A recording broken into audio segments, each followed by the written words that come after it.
ఇప్పుడు తెలంగాణ కాంగ్రెస్ ఎంపీలు మొత్తం కాంగ్రెస్ పార్టీ ఒక అడ్జర్న్మెంట్ మోషన్ ఇచ్చి పార్లమెంట్ స్తంభింపజేస్తే కడతారా?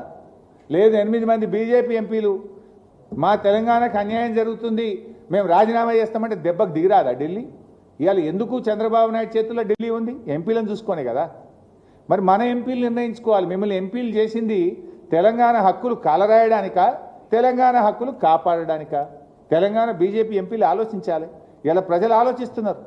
మనం 8 కాంగ్రెస్ని గెలిపిస్తేమి, 8 బీజేపీని గెలిస్తేమి, ఈ 16 మంది మౌనం వహించబట్టే చంద్రబాబు నాయుడు ఇవాళ ఈ ప్రాజెక్టు అన్యాయంగా కడుతుందనే విషయం ఇవాళ తెలంగాణ సమాజానికి అర్థమవుతా ఉంది. సో సిడబ్ల్యూసీని ఒప్పిస్తానే ధైర్యం ఎక్కడిది మీకు? ఎంపీలు నీ చేతులున్నారు కనుక, ఢిల్లీ నీ చేతులు ఉంది కనుక, కేంద్ర ప్రభుత్వం నీ చెప్పు చేతుల్లో ఉంది కనుక నేను ఒప్పిస్తా అనుకుంటున్నావు. కానీ మాకు కూడా రాజ్యాంగం ఉన్నది. ఈ దేశానికి ఒక రాజ్యాంగం ఉన్నది. ఈ దేశంలో ఒక సుప్రీంకోర్టు ఉన్నది. హక్కులను కాపాడడానికి సర్వోన్నత న్యాయస్థానం మీద మాకు నమ్మకం ఉన్నది. అవసరమైతే సర్వోన్నత న్యాయస్థానానికి వెళ్తాం. మా రాష్ట్ర హక్కులను మేము కాపాడుతాం.